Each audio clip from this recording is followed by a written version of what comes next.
Impeachment kay Sara. Pasado na.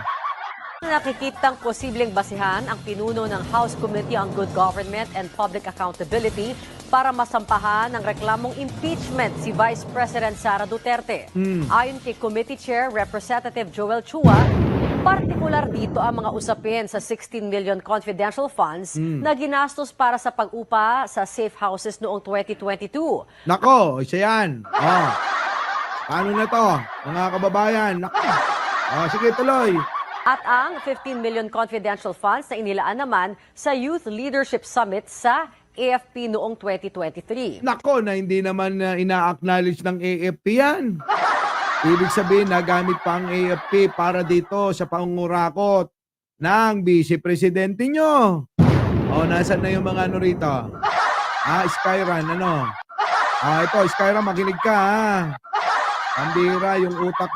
Ewan ko ba yung mga utak nyo? Joselito Nacionales, si Jorly Brandis, Remedios Rosario. Pasok. Nauna rito, sinabi ng AFP sa pagdinig na walang ginastos ang DepEd na dating pinamumunuan ni VP Sara sa isinagawang summit. Nako, wala pala kayong ginastos pero nagpakita sila sa COA, mga kababayan. Nagpakita sila ng resibo na meron daw silang binigay sa AFP. Patay. Habang doong October 18 press conference, sinabi ni Duterte na hindi Tingnan niyo yung katwiran netong DDS na bobon to. Sabi niya, buti nga wala na si Duterte makapagsyabo ulit. Diba? Nakita niyo na kung gaano ka bobo. Hindi alam yung disiplina sa sarili. Inaasa sa gobyerno. Pati ba naman pagsasyabo mo, kailangan ang presidente ang magdesisyon para sa sarili mo? Ang bobo talaga ng mga DDS, no? Ang mamangmang talaga. Hindi mo ba madidisiplina ang sarili mo? Sarili mo. Hindi mo kaya disiplinahin, bobo. Ang bobobo yung mga DDS kayo, kaya nanggigigil kami eh. Kita nyo katwiran, no? Buti nga wala na si Duterte, makapagsyabo ulit. Bobo, di ba? Inaasa lang nila sa Pangulo yung kung ano yung manggiging kinabukasan nila. Hindi na sila gagawa ng ibang paraan. Maging disiplina sa sarili. Wala sila. Kalma. Baby, kalma. Huwag mo naman akong bigyan ng dahilan para tabihan ka. Kung ganyan lang argumento nyo, wala talagang mangyayari sa mundo. Skyran?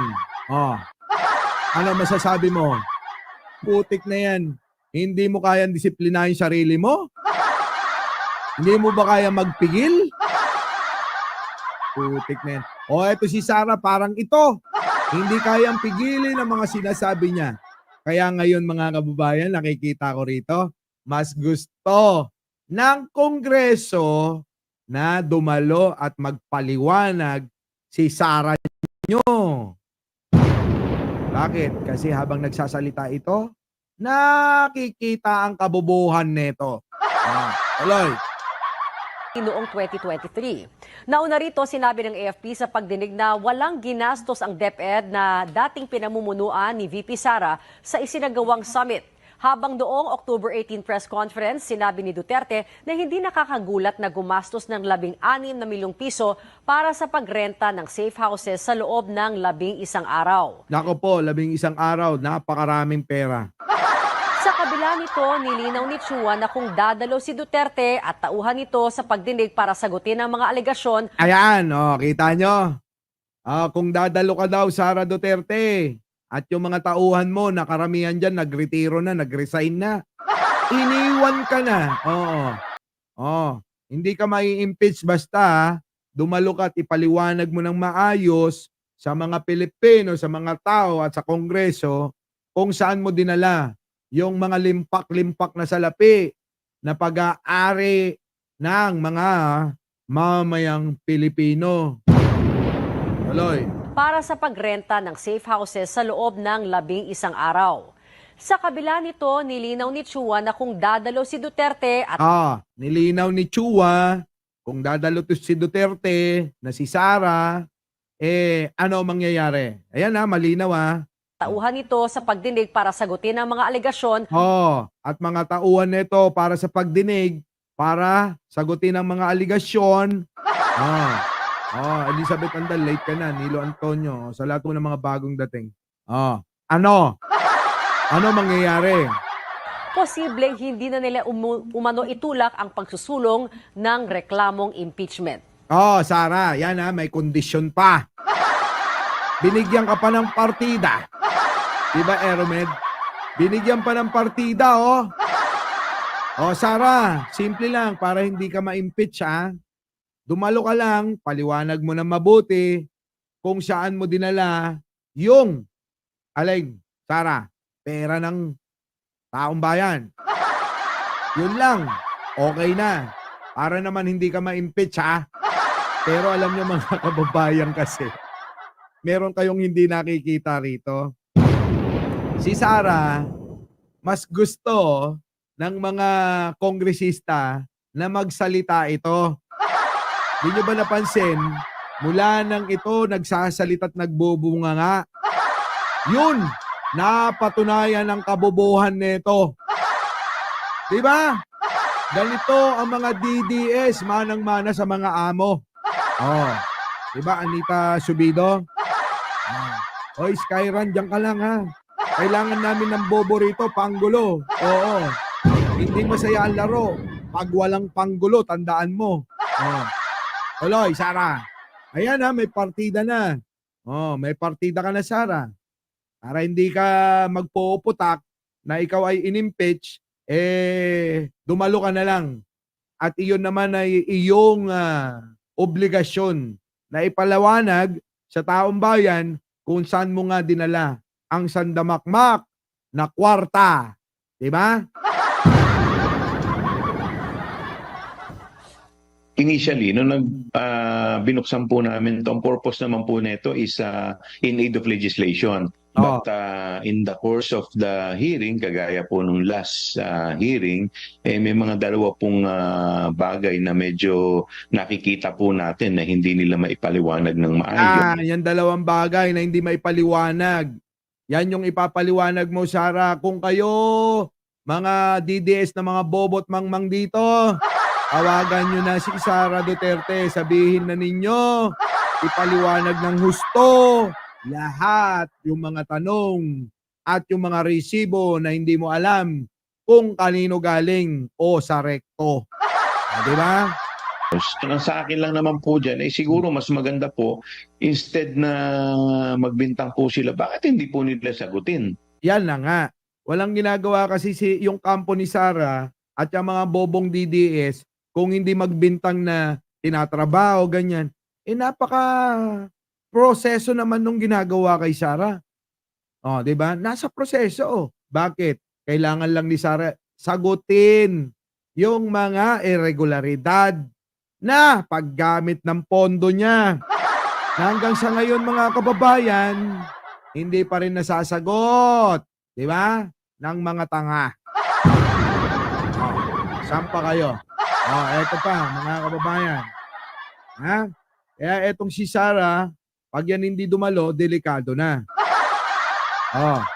Siyempre, meron akong ipiplex sa inyo. Magandang umaga po. Bagong proyekto ng Pangulo. Baka sa mga kaibigan nating OFW, nandito. Panoorin ninyo yung mga nagsasabi tulad ni Basting Bobo, na kapatid ni Sara na anak ni Digonyo. Sabi wala pa nga wala pa nga 60,000 na nagagawa yung milyon na pabahay ni BBM gumawa ka na lang ng mabuti para sumikat ka naman. Diyos ko, sikat na si Pangulo. Johnny Sack, Mamita.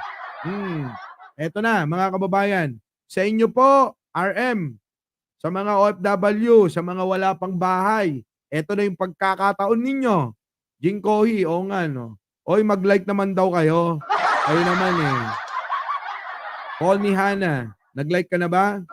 Bayaw, Lady Rica, bago ko ito ibigay sa inyo, itong proyekto ni Pangulo na pabahay. Naku, first class ito. Alam nyo, disenteng pabahay ang pinapamahagi ng Pangulong Bongbong Marcos. Opo, ha? Murang pabahay, hulugan pa. Ganyan ang programa. Hindi yung tabing-tabing na plywood. At Diyos ko, di mo nga alam kung paano kayo magsisiping ng asawa mo.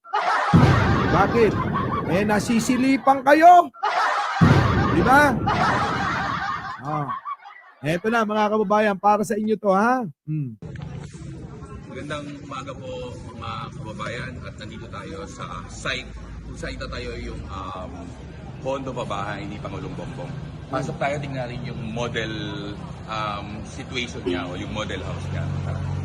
Kondo pabahay, proyekto ni Pangulo.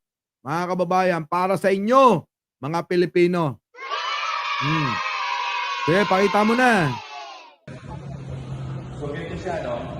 So maraming building. Nakita niyo yan, puro building yan, hindi lang isang building yan.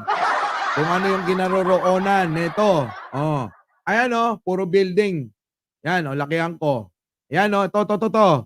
Ilan yan? Building na yan, 1, 2, 3, 4, 5, 6, 7, 8. Oo, ang dami. Dami. Tuloy. Yung model house niya. Dito, Pasok tayo, tingnan rin. parinig mo muna kayo yung proyekto ni Pangulo. At nandito tayo sa site kung saan tayo yung condo pabahay ni Pangulong Bongbong. Kita nyo? Kondo pabahay ni Pangulo.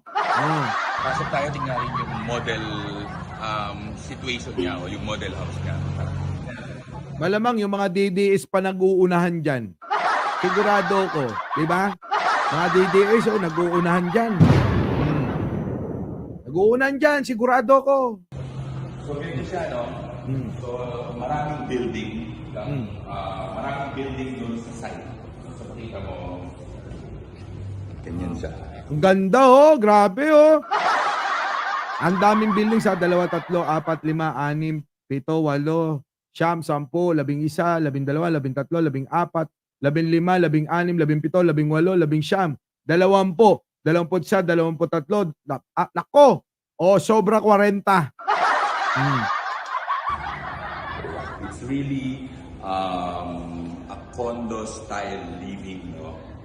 Yung pinakita niya mga kababayan, liliwanagin ko lang, building yan, Sa isang building, napakaraming kwarto yan. Napakaraming kwarto yan. Pero siyempre, hindi tulad ng mga condominium, malaki ang babayaran mo monthly. So dito, Malaki talaga, mahal ang kondo. Sa mga bobong mga DDS, para naman magkalaman yung utak nyo at magkaroon kayo ng kahit na konting kalaman pagdating sa mga kondo, hindi bababa ng 3 milyon para ikaw magkagondo. Tandaan nyo, nagre-range yan yung pinakamaliit, mga 3.8. Pataas! May elevator, meron! May elevator yan. Pataas, yung kondo ko nga, Hindi ko na sabihin kung magkano. Kasi mga kababayan, negosyo ko rin yung kondo. Meron akong 5 kondo sa Kamaynilaan. 5. Yan yung aking panggasto sa araw-araw, yung kinikita. Di ba? Malaking kasi mga kababayan, malaking tulong sa panggastos natin araw-araw. Yung 5 kondo na inuupahan. Yung kondo sa 40. Yung kay 30, 25, 35, saan ka pa? At yung isa, Airbnb. Kumikita ng pinakamababa. 40. Saan ka pa? Diba? Buhay na buhay ka na. Tuloy. of course, subsidized ng gobyerno yung ibang babayaran mo, kaya mura lang ang monthly. Subsidized ng gobyerno yung babayaran nyo, mga kababayan, Oh, okay? Subsidized ng gobyerno kaya mura lang yung babayaran nyo. Hindi tulad ng mga kondo dito, yung mga pribado. Nako, mga kababayan. Oo. Mahal. Doon nga lang sa may katabi namin pinakamababa 7 million na Di ba? Tuloy. natin yung itsura ng loob. Ayan, papasilip na sa inyo. Mga kababayan, papasilip na sa inyo, ha? So yun po, siyempre, yung pwede mong gawing style, no, yung interior. Di ba? Nakita nyo sa mga may kondo dyan, alam nyo na kung paano to, ha? Alam nyo na kung paano. Ganyan lang talaga, karaniwang mga kondo na yung mga nagre-range ng 3 milyon, ganito kalaki. So ganyan siya. Ah. Yan. So may kitchen, it's there na to. Pagpasok mo, you could have your living room, yung maliit. Actually, malaki na yan. Oo, malaki na yan, ha? Meron nga 18 square meter lang. Meron pa nga, alam nyo, 15 square meter lang. Anak ng pating na yan, Pero napakamahal. Tuloy. Na dining area mo. And then, pwedeng 2 bedroom, no? Pwedeng 2 bedroom. Kung isang pamilya kayo, para sa 2 anak, 3, pwede na. Para sa mga anak mo, at yung isang room para naman sa inyong mag-asawa. Para sa inyong mag-asawa, walang silipan. Hindi tulad ng mga proyekto ni Digunyo sa Marawi. Walang pawid ang ginamit at plywood.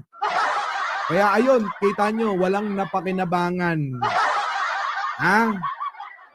Pag umungol kay Ron, dinig na sa kabilang bangir. Dito, mga kababayan, iba talaga. Ayan na nga. Parang Hong Kong, Remedios Rosario. Ganito na nga, kasi nga, mga kababayan, syempre, tayo sa lupa, kaya puro high-rise ito. No? Siyempre maganda may area for your washing machine. Kompleto. Pwede kayong maglagay ng washing machine at saka yung iba nyong gamit dyan. Bahala na kayo, pagandahin. And a toilet. Ayan, toilet, ang ganda, disente, mga kababayan. Hindi ka uupo sa kasilyas. Tulad ng ginawa ni Digunyo. Kasilyas ang alam niyo yung kasilyas? Nung araw ganyan di ba? Sa bahay natin nakahiwala yung CR, kasilyas. Di ba yung lang naka-squat ka, ganon? Pag tumagal-tagal bumabagsak yun. Di ba? Eto, kita nyo, binigyan kayo ng proyekto ni Pangulong Ferdinand Marcos Jr. ng disenteng tirahan ng bawat Pilipino. Nang sa ganon, mga kababayan, ay maiwasan ng mag-squat kayo at mangupahan. Nako, mahal ang upa. Diba? Mahal ang upa. Diba? Libre yan, Boss Mike, sa wala pang bahay. Yung programa na to, subsidized ng gobyerno yung mga babayaran ninyo. Meron na ho kayong konting-konti na lang. Kung ang babayaran nyo sa pribadong kondo ay 20,000 kada buwan, dito siguro mga 3,000. Saan pa kayo? Diba? Tuloy. Diba? So, yun Ganda. na. Ano pang dapat gawin? Ayan So, di-discuss ko mamaya yung mga requirements. Okay? Siyempre may requirements yan, hindi lang basta-basta na na dire-diretso na lang kayo dyan. Kasi kapag dire-diretso kayo dyan, ang mangyayari, ang nauuna mga DDS. Paano na yan? Kaya kailangan malaman, ano ka ba? Sana kasama sa tanong, Kasama sa tanong, sasabihin, DDS ka ba? Pag DDS ka, teka muna. Sabi ni Mike Cervera, wag ka muna. Mauna muna mga loyalista. Namili ang puta. Di ba? Opo, mga OFW, pwede po rito, mga kababayan. Hanapin nyo lang yung website. Opo, ha? Para pabahay ni Pangulo. Mag-inquire na po kayo bago pa kayo maunahan ng mga buwaka ng inang mga DDS. Lalong-lalo na yung mga tatangan nandito. Dahil nabalitaan na nila to, nangunguna na yan, mamaya nagse-search na yan. At baka maunahan kayo magpasa ng mga requirements. Nako, eto na. Naloko na. Naloko na. Di ba? Our beloved Boss Mike Severa.